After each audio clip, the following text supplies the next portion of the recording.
Et on y est. Ça va, Mélo? Ouais. C'est la dernière de l'année aujourd'hui. I know, c'est épisode 15. Ça fait un petit peu de temps. Ça fait weird. Ça fait bizarre de réaliser que ça fait autant d'épisodes. Exactement. Alors, vous l'avez peut-être vu chez les streamers, mais là, pas mal de gens ont sorti leur rétrospective Twitch. Yes. On n'a pas sorti la nôtre.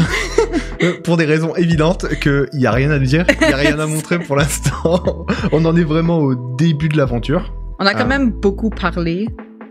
Ça, oui, on a beaucoup parlé. On a beaucoup d'heures de visionnage quand même grâce à vous, grâce aux gens qui nous regardent et qui interagissent avec nous pendant qu'on dit nos petites conneries, notre décryptage de l'actualité. Donc c'était quand même une bonne année. Aujourd'hui, on va revenir globalement sur ce qu'on a dit, sur ce qu'on a vu, et on va développer des nouveaux éléments dans les actus. Toi, tu as choisi de faire une genre de rétrospective un peu aléatoire de 2022, des trucs qui m'ont marqué ou des choses que je voulais sortir. On finit quand même avec une nouvelle fun, parce que le reste est pas aussi fun. Oh non, c'est vrai? Il y a des choses qui vont mal dans le monde. Faudra s'y faire. It's okay. Ok, moi je vais revenir sur les conneries qu'on a dites en 2022, notamment parce que on a un groupe de relecture de notre émission qui est très proactif pour nous fournir des feedbacks, etc. Donc on va revenir sur un petit peu des choses qu'on a dites et qu'on aurait pu dire autrement. Ouais. Quand c'est même pas carrément... Oui, quand c'est même pas des conneries carrément qu'on a dites. Donc du coup c'est toujours intéressant d'avoir des feedbacks comme ça de gens comme vous qui nous regardez et qui nous dites eh bien j'aurais pas traité le sujet avec cet angle-là, vu qu'on est progressistes tous. Voilà, on aurait pu faire ça. Et puis bien sûr en deuxième partie d'émission, on a l'invité de l'année. On a l'invité pour la culture de l'année, donc Kevin Arsenault, député du Nouveau-Brunswick de la circonscription de Kent Nord, qui mène une bataille politique et écologique, notamment contre les milliardaires du Nouveau-Brunswick les plus connus, la plus grosse famille qui pèse quand même près de 5 milliards de dollars. Là, j'ai vu jusqu'à 8. Ils ont encore grossi les pépères.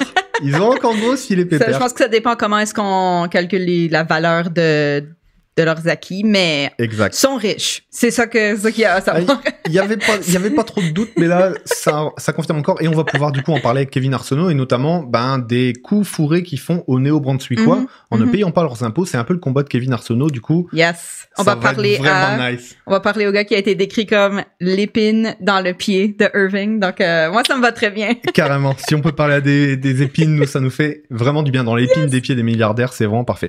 Je te propose de partir sur les actus un petit peu. Ça te va? En sachant qu'on va remercier, comme d'habitude, la technique, qui d'habitude est exécutée par quelqu'un dont on ne peut pas dire le nom, mais qui est un fidèle. Un texte secret. C'est ça, un texte secret. Et aujourd'hui, c'est fait par Céline. Yeah!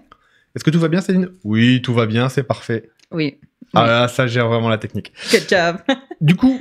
Céline qui a déjà été invitée, si vous n'avez pas encore écouté son entrevue. Notamment les bonnes parties sur le milieu carcéral, le travail social et le métier des travailleurs de la petite enfance. Des métiers cruciaux si on veut changer le monde. Et du coup, n'hésitez pas bien sûr à aller voir tout ce qu'on a déjà fait. Si vous ne l'avez pas encore vu, s'il y a des épisodes qui vous intéressent plus que d'autres, n'hésitez pas à le dire aussi. À mettre des petits pouces. Si vous remarquez d'autres conneries qu'on dit autres que celle-là, dites-le nous. N'hésitez vraiment pas. Je te propose d'y aller? Petit retour sur l'actu, on va commencer notamment avec une nouvelle qu'on avait donnée qui était la course en Argentine de Théo Curin, qui est le sportif, le nageur qui est amputé des quatre membres. Et du coup, nous, ce qui nous a été remonté et ce qu'on a trouvé vraiment intéressant, c'est que notre approche... Alors, moi, pour ma part, tu vois, c'était une des premières fois où j'abordais publiquement ou en discussion la question du handicap et de la course en elle-même. Puis du handisport... C'est tout ce monde-là. Large. Et en fait, ça demande à vraiment se questionner sur sa position de valide quand on parle de sujets comme cela. Et c'est notamment une bonne discussion qu'on a eue avec notre groupe de relecture. Et dans les mots de Théo Curin, quand du coup, je me suis plus documenté sur la question du validisme et sur le regard que le monde porte sur le handicap, des mots de Théo Curin lui-même, il le dit, en fait, je peux pas être vu et je ne veux pas être vu comme la personne handicapée qui fait ça. Ou le quadruple amputé qui fait ça. Je suis avant tout un sportif de haut niveau et je suis surtout écrivain, j'écris des livres sur mon expérience, je suis conférencier, et donc et puis quand je vais en conférence, j'ai pas envie que les gens se disent on va entendre parler de handicap pendant 1 heure. Ouais. Il dit, moi j'ai envie mon message c'est, si t'as envie de faire quelque chose et que tu peux le faire, lance-toi, fais-le. Et voilà, donc c'est plutôt un discours inspirant que lui veut donner, plutôt que d'être un étendard de la personne handicapée qui a accompli tel ou tel exploit. Or, nous, on l'a un peu tourné de cette manière-là. C'est ça. Et c'était intéressant de revenir vraiment dessus pour corriger ça. Ça me fait penser à une entrevue que j'avais vue avec le créateur de l'émission Kim's Convenience, qui est basée sur une pièce, mais la pièce est plus dramatique. L'émission, c'est vraiment une comédie. Et c'est à propos d'une famille qui a immigré de la Corée du Sud. Et les histoires un peu générationnelles des enfants qui s'adaptent et tout. Et il a dit, moi, je veux pas être connu comme la personne qui a créé ce show avec des Asiatiques. Je veux la personne qui a créé ce show qui est drôle. Donc, tu sais, j'avais trouvé ça bien. Puis c'est un très bon show, je le recommande. Exact.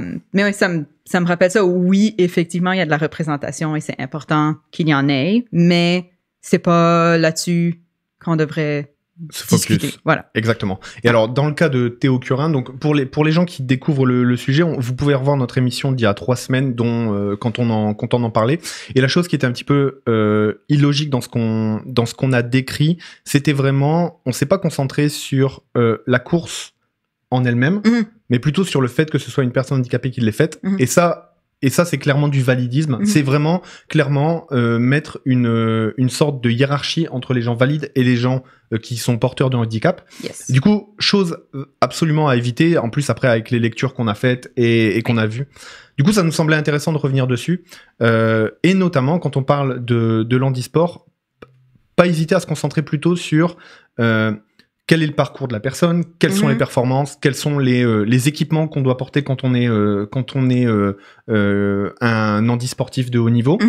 Et surtout, moi, un point que j'ai trouvé intéressant dans le groupe qui nous est remonté, c'est surtout, tu peux pas non plus ne pas parler de handicap. Oui, non, mais c'est ça. C'est pas l'ignorer non plus. Parce que, en fait, il y a surtout plein de problématiques mais de la même manière que on peut appeler ça la classe des personnes handicapées. Ouais. Comme on parle de classe sociale, comme on parle de racisme avec les différences entre les races et le fait qu'on ait plus ou moins accès à des services, etc.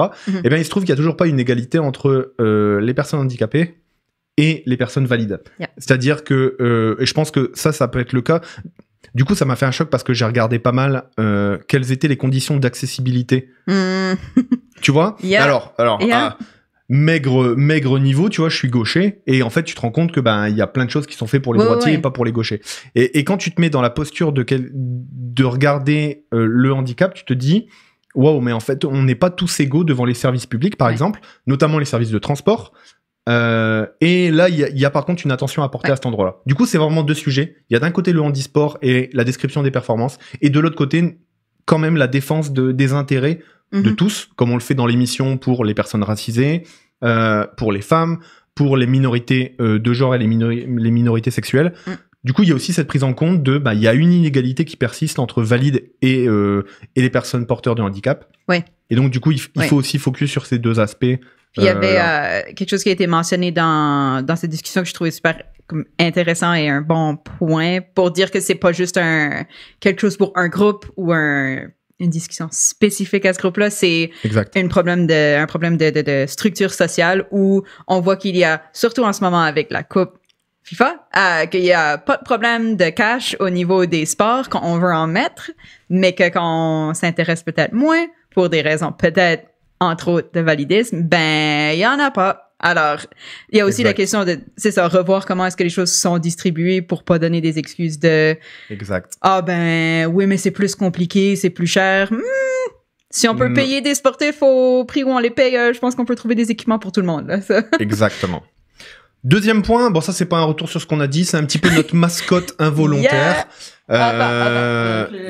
Tu peux mettre en sorte d'être tweet là. Encore une fois, ceux qui écoutent en podcast, vous manquez notre autre mascotte, l'oiseau en plastique, qui est un squelette d'oiseau, donc qui représente un peu l'état de Twitter en ce moment. Alors, j'ai intitulé ça Liberté mais pas pour tous.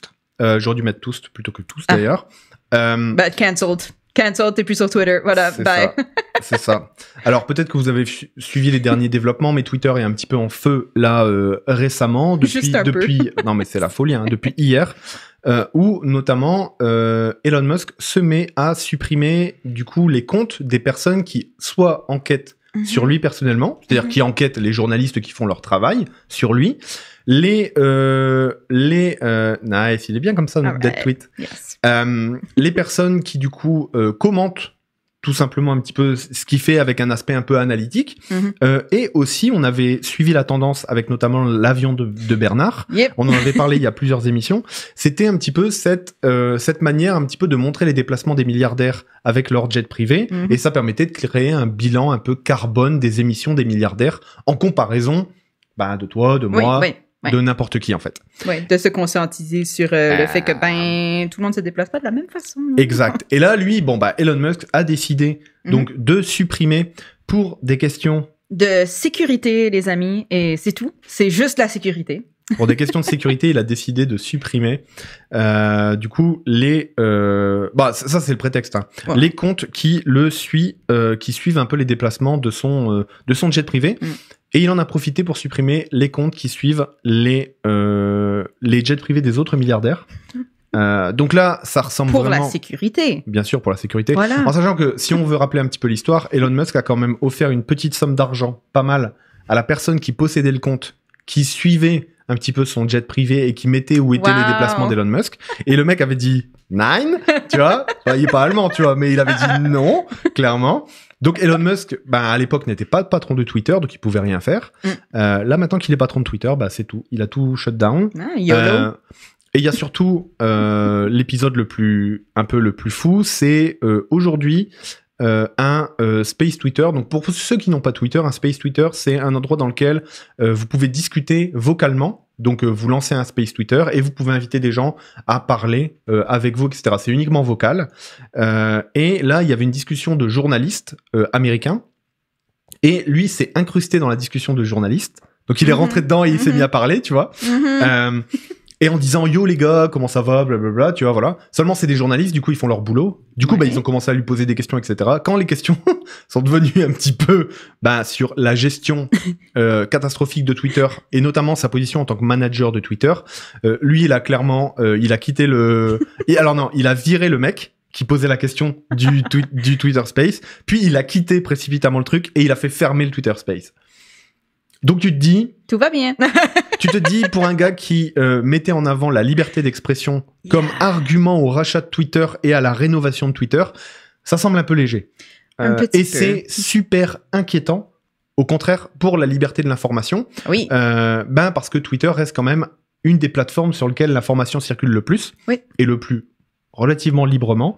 On s'attendait à ce que ce soit mieux certains s'attendaient à ce que ce soit mieux avec Elon Musk, et on se rend compte qu'au contraire, il y a plus de hate speech, et il y a moins de contraintes, il y a moins de critiques possibles des milliardaires. Voilà. Liberté d'expression. Exactement. Mais ça, c'est toujours pareil. Ça, c'est une discussion que j'avais eue avec des amis aussi. C'est que le libéralisme donc le libéralisme économique, attention, là, puisqu'on parle à l'international, il y a le libéralisme économique et le libéralisme social, en gros progressiste. Nous, on est des libéraux sociaux, on pourrait se décrire comme ça. Mais par contre, on n'est pas des libéraux économiques. Enfin, non, personnellement, non. Là, je suis pas libéral économique. Jusqu'à ce que je sois une milliardaire, là, peut-être je vais changer d'idée. Putain, j'espère que tu feras pas ça. Bon, je veux pas être milliardaire, les amis. Hein, ça. Soyons réalistes. Et du coup, on se rend compte que le libéralisme économique mène souvent, parce que le but c'est la liberté d'entreprendre pour tous, etc. Et ça mène souvent au fascisme. Et c'est par nature un système fascisant, puisque ça va interdire les masses travailleuses de se protéger contre la liberté des patrons. Du coup, ça devient un échange d'égal à égal. Mais donc, la répression face aux grèves, et c'est pour ça que la semaine dernière, j'ai dit une des entreprises qui semblait intéressante de la part d'Elon Musk, c'était Tesla, qui a quand même révolutionné la voiture électrique. N'empêche que Elon Musk, qui est pour la liberté d'expression, a quand même supprimé et fait supprimer des syndicats au sein des usines Tesla, chose qui est totalement interdite. Et donc, en gros, il était pas pour la liberté d'expression de ses propres salariés. Voilà. Il est pour la liberté d'expression de ce qu'il choisit, qui est OK d'être exprimé. Voilà. Oui, puis qui est dans l'intérêt des milliardaires la plupart du temps. C'est étrange. La plupart du temps. Bref. News suivante, on avait parlé notamment de Yvon Chouinard, donc l'ex-PDG de Patagonia, qui, fait intéressant, avait fait quand même pas mal de dons de sa fortune, plutôt qu'à ses héritiers, donc il y a bien sûr une part qui part à ses héritiers, tu vois, mais l'autre part partait pour des actions environnementales. Et en fait, une des choses qu'on a lues et desquelles on a discuté par rapport à ça, c'est que notre principe, il est simple. Si tu payes tes impôts, t'as pas à faire des dons. C'est ça. Il peut probablement y avoir des exceptions, parce qu'il y a toujours des exceptions à tout, mais en général, quand les gens très riches, donc millionnaires ou milliardaires, ont des fondations, c'est surtout c'est pas de l'évasion fiscale, c'est une ristourne, comme il y en a plein, où tu finis par pouvoir déduire tes taxes du X montant que tu donnes à cette fondation. Donc, il y a des recherches qui ont été faites sur, par exemple, la fondation Bill et Melinda Gates. C'est beaucoup plus gros que ce que Yvon Chouinard a, mais ça a été montré que le montant d'argent qui allait là-dedans, si eux payaient leurs taxes dessus, il y aurait plus d'argent qui irait au système. Après ça, comment est-ce que c'est utilisé, comment est-ce que c'est divisé, c'est à suivre. Évidemment, aux États-Unis, on sait qu'il y en a beaucoup qui aussi partent pour beaucoup de choses militaires qui sont pas toujours super joyeuses, mais potentiellement pour les écoles, pour les hôpitaux, etc. Donc, les routes, des choses utiles dont on a tous besoin. Donc, c'est là où, des fois, même si ça a l'air bien, on se pose des questions. Et pour Patagonia, en fait, ce qui a été montré, c'est... En tout cas, j'ai vu des différentes analyses de différentes personnes dans le milieu politique ou financier, donc un milieu qui n'est pas le mien. Et la conclusion, c'est un peu, c'est pas super, mais c'est mieux que ce qu'il aurait pu faire d'autre, en gros. Donc, il aurait pu faire plus de ristournes personnelles en créant d'autres sortes de groupes ou de fondations, etc., que là, c'est vraiment une genre de coalition où il y a un certain pourcentage qui va à des actions environnementales. Ensuite, à voir qu'est-ce que les actions environnementales auxquelles ça va aussi. Il est aussi, je crois, une des personnes qui mène 1% for the Planet, des choses comme ça. Donc, moi, j'ai vu des choses très bien sortir de ça, personnellement. On peut en être contre. Je pense que ça conscientise le consommateur aux choses plus environnementales au niveau de la consommation, malgré que moins consommer, c'est la chose la plus environnementale que vous pouvez faire. Donc, ouais, c'est là où on a un poil de désaccord. Moi, je suis plus critique vis-à-vis parce que je suis beaucoup plus critique par rapport à ça parce que les gens qui accumulent des richesses pareilles, ils le font sur le dos des salariés et des travailleurs. Et s'ils payaient tout simplement leurs impôts, si le niveau d'impôt était juste au bon niveau, on financerait du coup les écoles, on n'aurait pas des gens qui dorment dehors comme ici à Halifax. Voilà, donc je suis plutôt critique de ça dans le sens où accumuler des richesses pareilles, c'est forcément au détriment des gens qui ont produit cette richesse, et ou en plus des fois des consommateurs qui se font un peu absolument avoir sur soit le prix de la marchandise, parce que s'il y a des bénéfices à un moment, c'est qu'il y a quelqu'un qui qui tire de la thune sur quelque chose. Surtout que ces produits, il y a des trucs recyclés, il y a des trucs comme au niveau de la marchandise, et ça reste la marchandise, il y a des trucs intéressants, mais ça reste la production et des trucs ultra chers. Carrément. Et personnellement, il y a des endroits où je suis allée regarder, puis pour les mêmes prix, t'as des choses qui sont plus éthiques et écologiques que Patagonia. Donc, c'était relatif, mais voilà. Ok. Donc ça, c'était un peu notre... Ah oui, puis il y a aussi des trucs au cul sur les endroits où il fait produire. Ouais. Donc, je sais pas à quel pourcentage ça équivaut, mais il y aurait certains des produits qui auraient été à un moment, peut-être encore, je sais pas, produits par les Ouïghours, donc des personnes qui sont traitées un peu très mal, beaucoup actuellement en Chine. Donc, un groupe qui est vraiment marginalisé et qu'on envoie dans des camps de rééducation et des trucs comme ça. Donc, qui dit camp dit en général pas bien et danger. Donc, c'est pas des esclaves, mais un petit peu quand même. Un petit peu. Yes. Donc, ouais. Donc, il y a des questions à se poser là-dessus et le greenwashing lui permettra pas de s'en sortir. Ça, c'est sûr. Et il y a du greenwashing. Ensuite, je vais revenir ça là-dessus. Ça, c'est vraiment important. La triple épidémie qu'on est en train de subir en Amérique du Nord, elle est vraiment, vraiment folle. Elle est vraiment, vraiment dure. C'est une des premières fois dans l'histoire où on a les virus respiratoires qui se mélangent avec la Covid et du coup avec la grippe saisonnière, qu'on appelle aussi l'influenza ou la grippe en général, on met tout ça derrière, quoi. Donc ça, c'est vraiment un moment chaud. Vraiment, faites-vous vacciner et faites vacciner vos enfants. Les enfants au-dessus de 6 mois peuvent prendre le vaccin contre la grippe saisonnière. Le vaccin contre la grippe saisonnière est... Tout va bien? Ok. Le vaccin contre la grippe... Oui, c'est parce que quelqu'un s'est abonné. Hey. C'est pour ça. Yes. Super bout de bois. Salut. J'espère que ça va. T'as fait peur à la technique avec le son, c'est nice. On découvre nos alertes au fur et à mesure. On découvre nos alertes, c'est cool. C'était un super bout de bois. Voilà. Super bonsoir, du coup. Je disais triple épidémie. Oui, une des premières choses à faire... la vaccination des enfants contre la grippe, à partir de 6 mois, c'est disponible. Et notamment, on voit qu'un max d'enfants sont en train de souffrir à mort de ces virus respiratoires, et notamment de la grippe. On le rappelle, le bilan pour l'instant en Colombie-Britannique, donc qui est à l'ouest total du Canada. Qui est à l'ouest total du Canada, un bilan assez lourd puisque 6 enfants sont décédés en fait de maladies respiratoires, des choses qui se voient pas actuellement. Non. Et alors, petit développement là-dessus, nous par exemple ici en Nouvelle-Écosse, la santé publique recommande de reporter le masque dès que tu te retrouves avec des gens qui sont à risque, et ça c'est vraiment important pour limiter la propagation des virus respiratoires. Et une chose qu'on a appris ici en Nouvelle-Écosse, ça vient de sortir. C'est 2 cas de méningite. Donc la méningite C, qui ont eu lieu à l'université Dalhousie à Halifax, dont une personne est en rémission et une autre, malheureusement, une jeune femme est décédée.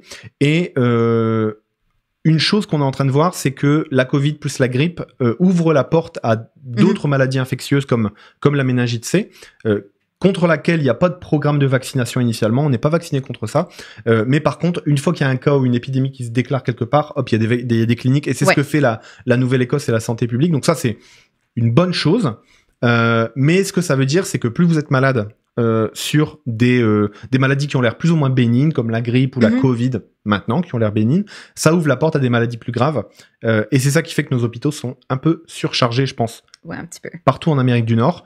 Et l'Europe, ça commence vraiment à être un petit peu chaud. Donc, du coup, mesures sanitaires, on y retourne, on fait gaffe, on se lave les mains, on met le masque, on tousse dans son coude. On fait ce qu'on peut. On fait gaffe. Et on fait surtout gaffe aux personnes fragiles autour de nous. Ça, c'est vraiment important. Super bout de bois qui nous dit qu'il est triple vacciné. Yeah. C'est nice. On aime ça. On fait partie des pays où on a la possibilité. On y a accès. Alors, donc go. Donc go. Et puis bon, j'aurais pu parler d'Ebola aussi qui revient en Ouganda, mais voilà. Pour l'instant, on va rester là-dessus. Enfin, la météo des fachos, hein. La météo des fachos. C'est un storm là, comme. J'aurais pu le mettre dans ta rétrospective 2022, mais je vais juste faire un petit coup de météo des fachos. Yes. Depuis la présidentielle en France, je parle surtout en Europe, mais ça se traduit, ça se voit partout, et notamment les attaques d'extrême droite aux États-Unis, etc. Comment dire? Depuis la présidentielle, il y a vraiment... Alors, c'est une montée du racisme en général et de l'extrême droite. Quand on dit les fachos, c'est les racistes, les personnes qui votent extrême droite, ou qui mettent en place des actions violentes, qui pensent que les races, il y a une race supérieure, une race inférieure, que les personnes qui font partie de la communauté 2S, LGBTQIA+, sont des gens qui sont... voilà. Donc non, pas tout ça. Depuis la présidentielle 2022 en France, avec les 2 candidats d'extrême droite, ça a fait quand même monter une petite liberté d'action ou liberté, ils se sentent bien, tu vois, le fait d'avoir été un peu légitimé. Et c'est ça que nous, on a vraiment regardé et critiqué vraiment fort, c'était le fait que des discours xénophobes ou des discours antisémites ou des discours homophobes qui débarquent à la télé librement et qui en plus derrière sont tentés d'être étayés par un mec qui se dit un historien qui défend l'Occident, blablabla. Ouais. Ça va permettre à plein de monde derrière de se radicaliser de ouf. Yep. En ayant l'impression en plus d'être légitime au niveau d'une élection. Mais c'est surtout ça, c'est la légitimité en plus. Ça rajoute un poids qui est tellement dangereux. Exact. C'est pour ça qu'on s'appelle Ctrl-Z, les amis. Exactement. Erase that shit. Mais du coup, météo des fachos, c'est parce que récemment, donc les groupuscules d'extrême droite sont pas mal en action. Et là, on l'a vu récemment avec notamment la tentative de coup d'État en Allemagne avec les fachos complotistes. Là, c'était vraiment parfait. Ça, c'est le rassemblement des meilleurs, quoi. Et surtout, la Coupe du Monde, avec des actions après le match d'avant-hier, du coup, du match France-Maroc, qui était, comment dire... Ça fait plusieurs semaines que dès que le Maroc affronte un pays, toutes les sphères d'extrême droite en France disent il va y avoir de la casse, à la fin du match ils vont pas être contents, ou ils vont être contents, ils vont brûler des voitures et tout, blablabla. Il y en a pas plus que d'habitude. Seulement, comme il y a beaucoup plus de place, notamment sur les chaînes d'infos possédées par des milliardaires privés comme Bolloré, qui sont des chaînes racistes, comme CNews, on voit débarquer des sortes de théories comme quoi il y aurait une guerre civile à la fin du match entre la France et le Maroc, blablabla. Et donc ça, voilà, les services de renseignement français ont vu monter une sorte de pression du côté de l'extrême droite et du nationalisme français, tu vois, blanc, enfin on pourrait l'appeler suprémacisme blanc. Et donc, il y avait des alertes que ça pouvait se passer. Et en fait, ce qui devait se passer, s'est passé. C'est que il y a eu un max de fachos qui ont débarqué dans les rues pour faire chier les célébrations.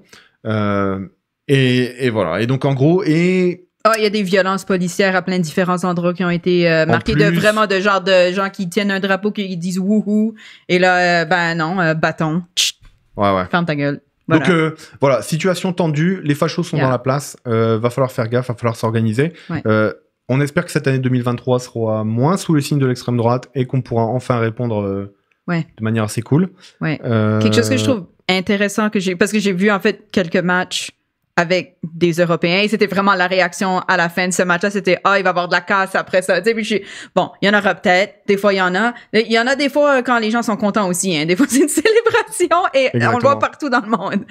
Je suis pas pour, je le signale juste. Mais on voyait, je pense, à un endroit, quelque part en Belgique, il y avait un petit peu de casse. C'est pas bien. Je dis pas le contraire. Et là, qu'est-ce que ça fait? Ça légitimise tout le monde qui dit, voilà, regarde tous ces Arabes qui détruisent nos trucs. C'est la preuve qu'ils peuvent même pas célébrer de la bonne façon. Let me tell you. C'est un peu de la même façon que quand tu prends un tout petit truc et là tu dis voici ce qui se passe partout. Quand il y a eu aux États-Unis les protestes contre la violence policière à cause de George Floyd, dans une ville très spécifique, il y a un endroit où il y avait donc des trucs qui se passaient, de la casse, etc. Mais c'était sur une rue. C'est un coin qui est très connu à Portland pour les manifs. Les manifs se passent là. Et des fois, ça devient pas pacifique. Voilà.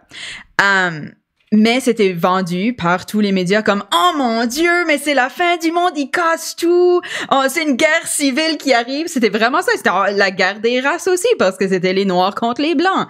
Donc, tu sais, là, tu zoom out, tu prends un petit regard plus large et tu dis « Attends une minute! » Attends une minute, c'est pas vrai. Ça se passe à un tout petit endroit et je défends pas les actions de casser des trucs, mais des fois tu casses parce que t'en as marre et tu sais pas trop comment te faire écouter. Et après ça, c'est utilisé par les médias. Il y a aussi les médias de gauche. Je les défends pas non plus, mais ça a renforcé la xénophobie et le racisme, et etc. Quand c'était des gens qui disaient on aimerait ne pas mourir. Exact. Donc, ça me donne vraiment le même vibe que ça, où c'est pas nécessairement aussi intense. On en revient à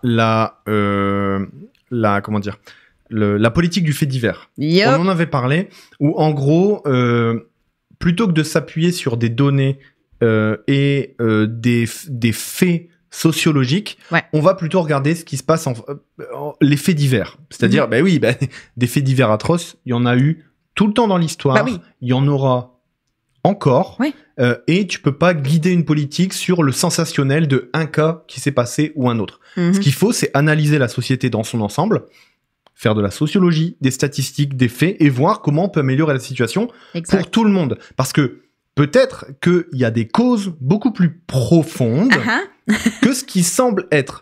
Et notamment, le traitement de un truc qui est sous-traité en Europe, qui est, par exemple, la santé mentale. Oh, yeah. Tu vois, le racisme systémique, toutes ces choses qui peuvent montrer qu'à un moment, notre société est plus ou moins malade et qu'elle amène à ce type de situation. Voilà. Se baser sur les faits. Se baser sur les faits. Bon, on part sur 2022. Qu'est-ce que t'as préparé, Mélo? J'ai pas regardé, j'ai pas du tout regardé. Qu'est-ce que c'est que cette merde? J'ai fait mais qu'est-ce qui s'est passé cette année? Et j'ai gardé un petit visuel de la reine du Canada, la vraie reine du Canada. Parce que, je trouvais ça trop drôle. Mais du coup, il y a même plus de fausse reine du Canada, selon moi. Voilà, c'est la reine du Canada. Bam, légitime. I'm kidding. Non. Genre, les amis, suivez-la pas. Mais si vous voulez en savoir plus, c'était dans un épisode passé où, Tu sais que cet épisode, puisque ça parlait des Quanon... Ça a été coupé, genre. Non, ça n'a pas été coupé, mais genre le réel qu'on a fait sur Instagram, il a été shut down dans l'algorithme. Mais c'est logique. C'est OK. Ah, mais on est aussi suivi par un compte. Oui. Putain, j'ai vu ça. You're welcome. C'était Quanon News. Oui, comme QAnon News officiel ou un truc comme ça, puis tu dis, bon, OK. On a des fans. OK, bon, parfait. C'est correct. on trouve la crowd qu'on peut, hein. Donc, c'est une rétrospective super aléatoire. Il y a des trucs plus récents qui m'ont marqué. Il y a des trucs pendant l'année qui sont restés dans mon esprit et que je voulais un peu marquer. Donc, on va commencer par le Canada. Alors, j'ai mis un peu de misogynie, mais pas par exprès. En gros, donc, Pierre Poilievre, qui a été élu le leader du Parti conservateur du Canada, qui est quand même un titre important, ça a été révélé par le réseau Global. Donc, Global News, c'est une des chaînes anglophones au Canada. Révélé en matinée que les 50 dernières vidéos YouTube de Monsieur Poilievre comprenaient le mot-clic MGTOW, donc MGTOW, un acronyme pour Men Going Their Own Way. Ils l'ont traduit, qui signifie les hommes suivent leur propre chemin. Donc, juste pour donner un contexte de qu'est-ce que c'est les MGTOW, c'est un peu comme les incels, donc les femmes, c'est la plaie du monde, entre autres. Il y a plein d'autres affaires qui rentrent dans cette idéologie-là, mais c'est à peu près le début de la logique. Et vraiment là, c'est donc les hommes font de leur propre chemin. T'es un homme, tu peux y arriver tout seul. C'est vraiment les femmes, on n'en veut plus, ça sert à rien. C'est même presque dangereux des fois. Elles ruinent nos vies. Elles veulent juste des mecs avec des six-packs. Bye. Donc c'est vraiment une idéologie spécifique et c'est pas juste sexiste, c'est vraiment anti-femme. Et après ça, on rajoute anti-trans, etc. parce que il faut. On peut pas seulement être anti une chose. Et tu dis, attends une minute. Premièrement, c'est 50 vidéos. C'est pas un petit oups dans une vidéo où un stagiaire a fait une connerie. Mais c'est un choix très, très spécifique. C'est pas hashtag droite, tu sais. Non, mais tu sais, celle-là, j'aurais été, OK, sure, là, une logique. Mais c'est hashtag fuck les femmes, tu sais, là, c'est danger. Et là, donc je continue. Ce codage aide à faire la promotion des vidéos dans les réseaux de ce mouvement composé d'antiféministes. Et ça, c'est une façon très gentille de les décrire. Qui veulent, retirer les femmes de leur vie. Encore une fois, une façon très gentille de dire ça. Si vous voulez passer une bonne soirée, allez sur le site web MGTOW. Je crois que c'est MGTOW.com. Et, oh mon Dieu, il y a comme des poèmes sur les aigles et la liberté des hommes et ça, c'est hilarant. Moi, je lis ces trucs-là, je trouve ça vraiment drôle. Dérangeant, mais hilarant. Non, c'est correct. Je continue. Dans une déclaration transmise aux médias, le bureau de M. Poilievre a expliqué que le chef ignorait l'existence de ces balises intégrées qui avaient été mises en place et automatisées afin d'accompagner chaque vidéo au cours des 4 dernières années et demie. Dude! Le gars, il est pas à la tête d'un parti depuis 4 ans et demi. C'est récent. Il fait ses propres vidéos. Je suis sûre que maintenant, il a une équipe et tout. Il est quand même député. Ouais. Mais je doute un peu de ça. Je pense pas que c'est vrai. mais voilà. Donc, c'est pour ça que j'ai mis le sous-titre. Mais monsieur, je le savais pas. Voilà, donc ça c'était Canada. C'est une nouvelle qui m'est restée. Je me disais, what? Apparemment qu'il y aurait une enquête en ce moment. Le gouvernement Trudeau a demandé ça. Je sais pas où est-ce que ça en est rendu, mais c'était important de noter que, c'est ça. Alors, on part au Brésil. On a parlé des élections. C'est important d'en parler. Mais il y a aussi que la forêt amazonienne, guess what? Ça va pas mieux. Ça va en fait pire.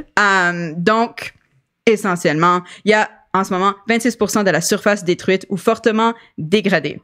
Il y a des statistiques dans le quote que j'ai mis là d'un article qui est pas mal intéressant de Futura, mais ce qui est en train de se passer, c'est que avec Bolsonaro qui avait en fait pas vraiment mis de politique de protection de quoi que ce soit, les techniques de déforestation, c'est tu coupes, tu brûles.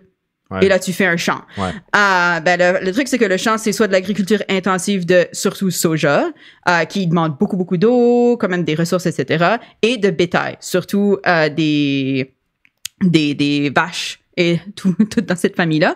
Puis, l'affaire, c'est que ça demande aussi énormément de ressources, ça demande énormément d'espace, et le soja qui est poussé de façon très, très intensive nourrit surtout ces vaches-là. Donc, il y a un petit problème cyclique, et je peux pas blâmer les personnes qui font ça, parce que c'est de l'argent, puis, c'est comme de ce côté-là, je comprends l'initiative des personnes qui veulent faire du cash, mais bon, je les aime pas, mais je vois le point de ce qu'ils font.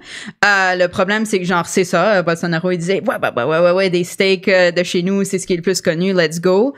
Et j'ai lu récemment une étude que, en fait, la forêt amazonienne commence à émettre du CO2, donc le carbone qui est le gaz qui reste le plus longtemps dans l'atmosphère et qui réchauffe le plus. Ou c'est pas le gaz qui réchauffe le plus, c'est celui qui reste le plus longtemps, donc qui continue à contribuer au réchauffement. Et puisqu'il y en a beaucoup plus que les autres, c'est pas bien. Yeah. C'est pas bien, les amis. It's not good news. Mais c'est pour ça, tu vois, là, j'aime bien ton point où tu dis, tu comprends individuellement les gens qui ont envie de faire du cash. C'est ça. C'est pour ça que nous, on croit en des règles collectives. C'est-à-dire que, en tant qu'humain, se modérer soi-même... C'est pas toujours facile. C'est pas toujours facile, surtout quand c'est des choses qui ont pas l'air immorales ou inéthiques. Non, mais c'est genre, ça. Faire du business, c'est un truc qui est faire de l'agriculture, c'est un truc... C'est de la bouffe, you're welcome. Exactement. C'est un truc qui est favorisé par tout le monde dans les économies libérales en général. Yep. Tu vois? Et donc... La seule chose qui peut contraindre quelqu'un à pas faire de la merde, c'est une règle collective qu'on appelle la loi et qui dit non, on a besoin d'autant de bouffe. Donc on va prendre ces parcelles là et on aura le droit de faire de la bouffe là. Par contre, il y a des forêts primaires, il y a des forêts, on y tient. Puis on a besoin d'autant de mètres carrés de forêt sur Terre pour que ça tourne bien. Et donc, ça, on n'y touche pas. Le hic, c'est quand des gens sont élus, notamment, en plus, lui, c'est énorme, tu vois, c'est un facho, mais, tu vois, libéral économique. C'est-à-dire qu'en gros, qui met la liberté d'entreprendre avant tout, et qui, du coup, lui, on a un peu rien à foutre du capital vivant de la forêt amazonienne, tu vois, du moment que ça rapporte de la croissance ça sert à rien, c'est des pour arbres. Le Brésil. Donc... C'est ça. Voilà. Donc, forêt amazonienne, juste petit rappel, ça représente à peu près 10% de la biodiversité mondiale. Avec la réduction, je sais pas où on en est rendu, mais c'était ça au dernier stat 2021-2022. Puis il y a aussi des gens qui vivent là, il y a des gens qui dépendent de cet espace pour vivre et exister, et des peuples autochtones qui y sont et qui y sont depuis très très longtemps, et eux, ils ont laissé la forêt fonctionner pendant tout ce temps-là, donc c'est pas juste à propos de tout le monde qui puisse respirer, mais c'est aussi bien ça. Voilà, donc... nice. Merci Mélo. On pense avant de consommer. Donc, c'est une nouvelle qu'on m'a partagée parce que j'ai de la famille en Lituanie. Et j'ai trouvé ça comme super glauque, mais la personne qui me l'a partagé était vraiment fière et je comprends les deux côtés. Donc, en tout cas, je voulais le partager. C'est vraiment resté avec moi. Donc, c'était à peu près à la date de la fête des mères en Lituanie. Et il y avait des mèmes du genre les femmes aux États-Unis pour la fête des mères, qu'est-ce qu'elles veulent? Puis t'avais genre lipstick, whatever, des fleurs. Et là, les femmes en Lituanie, elles veulent un drone. Puis ce même-là, j'étais genre, je sais pas si c'est drôle ou non, comme ça. mais en même temps, c'était donc c'est une collection de dons qui a été faite. Donc, c'était vraiment le peuple. C'est pas l'État qui a fait ça, malgré que l'État est très pro-Ukraine parce que c'est leur voisin. Et il y a quand même des parties de la culture qui se ressemblent énormément. Et ben, la Lituanie, elle aime pas trop les gros pays qui essaient de s'imposer. Yes. Donc, par exemple, ils ont l'ambassade de Taipei et non de Taïwan.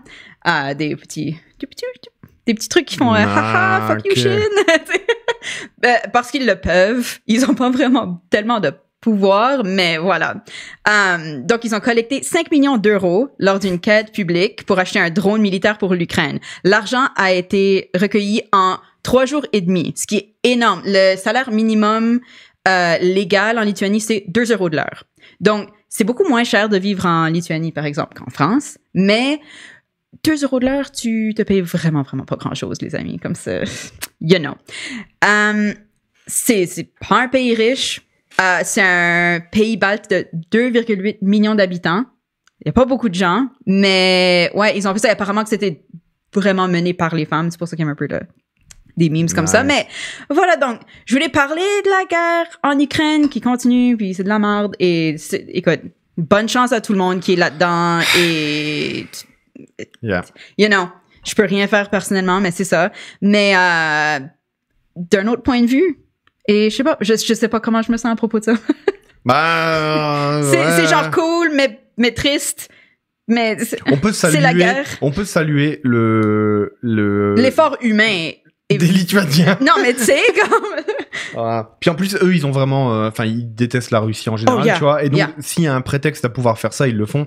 Logique. Voilà. C'est ça. Donc, c'est une nouvelle glauque.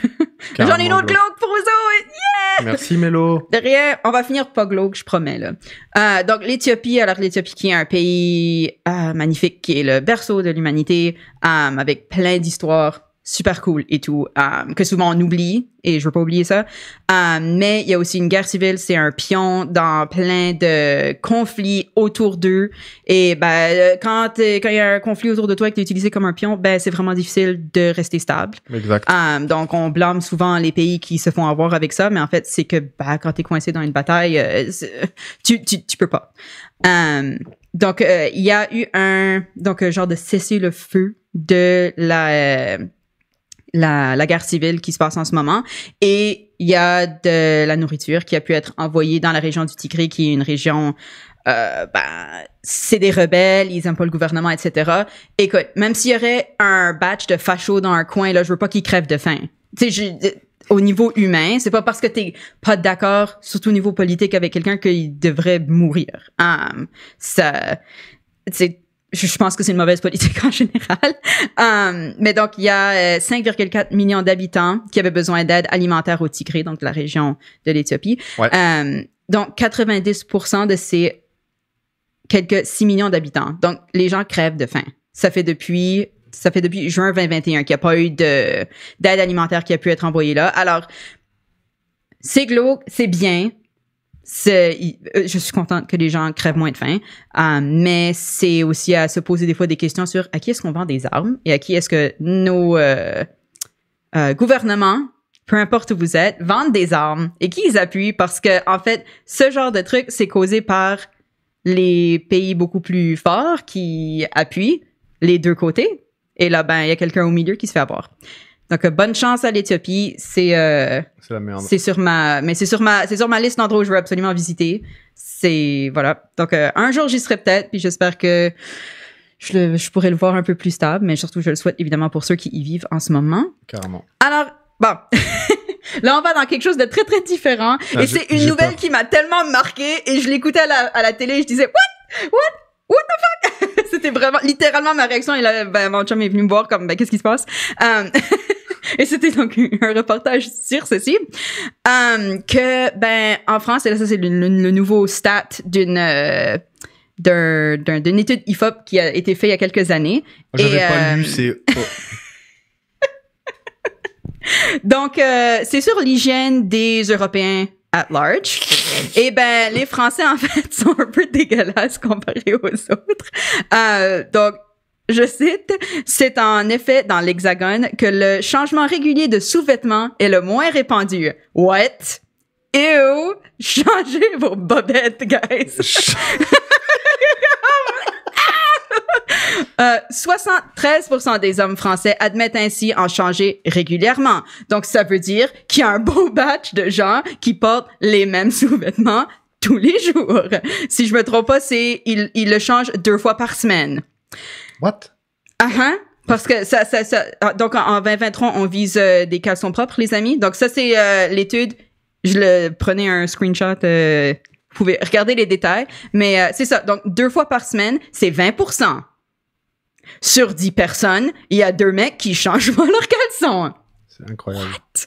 Voilà. Donc, en tout cas, c'est... Parce que j'avais vu une stat.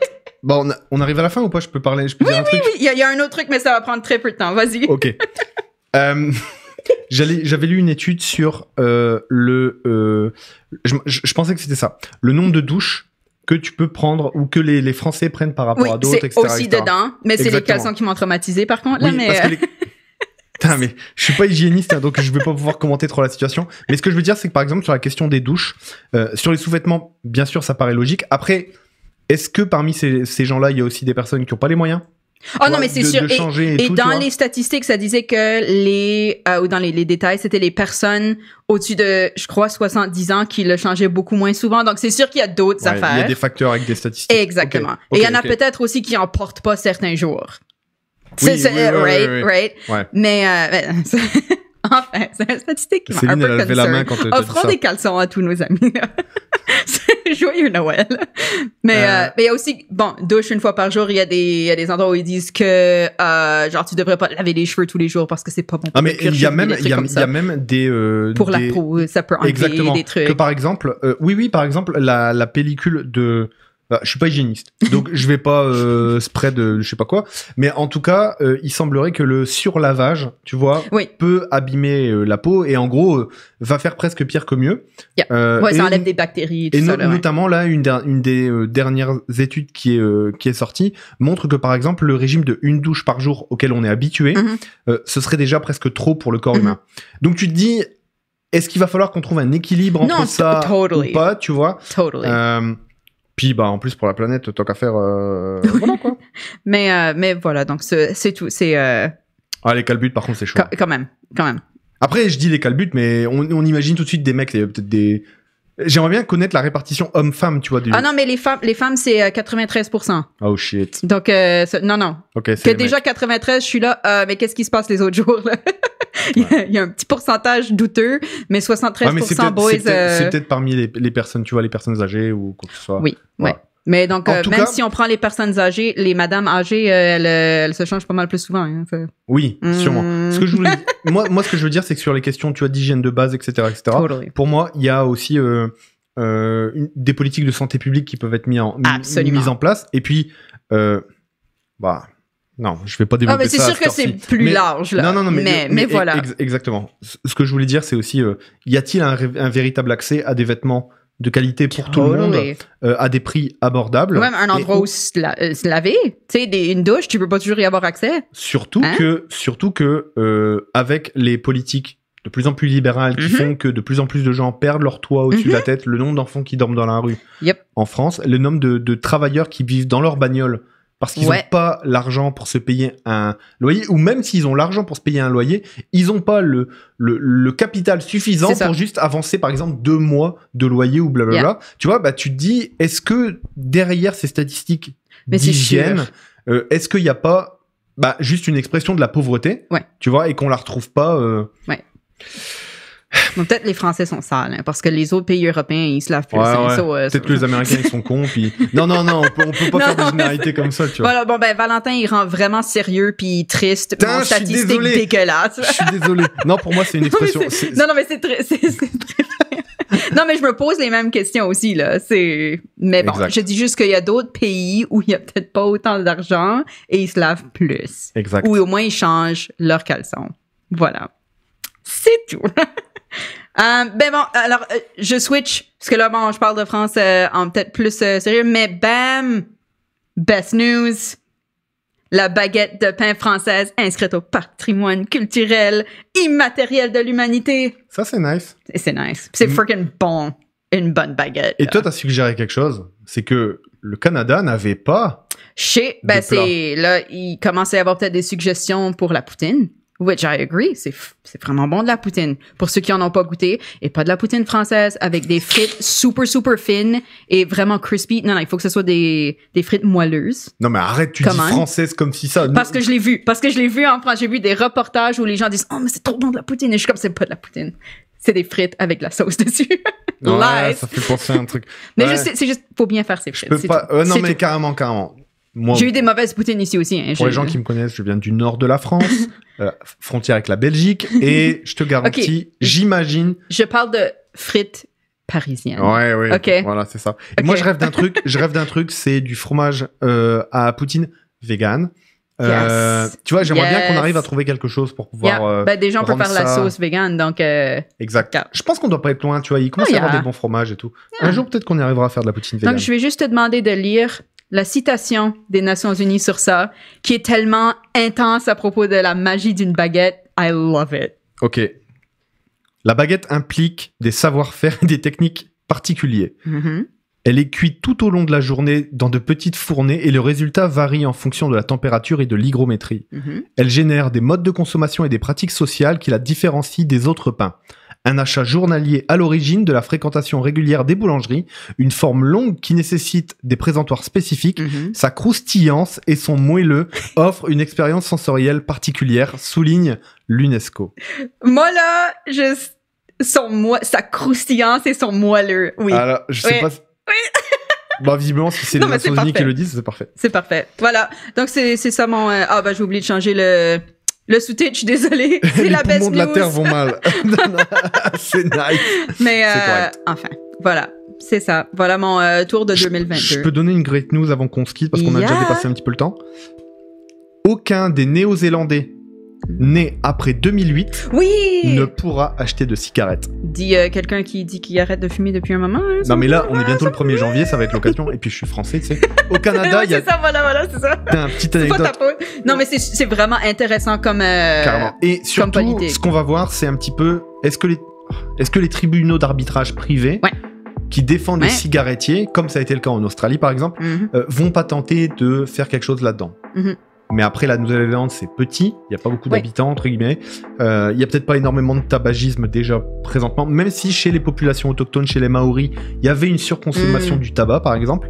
Voilà, ça c'est ma best news à moi. Pour contexte, ceux qui connaissent pas la politique qui a été mise, en gros, c'est que chaque année, l'âge pour acheter des cigarettes augmente de 1 an. Donc, il y a un moment où, si t'es né après une certaine date, peu importe si tu vieillis, tu vas être en dessous de l'âge minimum. Et tu pourras pas acheter de clopes. Voilà. Et ça, c'est cool. Ouais! Ça va être vraiment intéressant de voir comment ça se passe. Nice. Ouais. Ok, on part en pause et on se retrouve d'ici une dizaine de minutes avec Kevin Arsenault. On a vraiment hâte de chier sur Irving. Yeah! À toutes. Bye!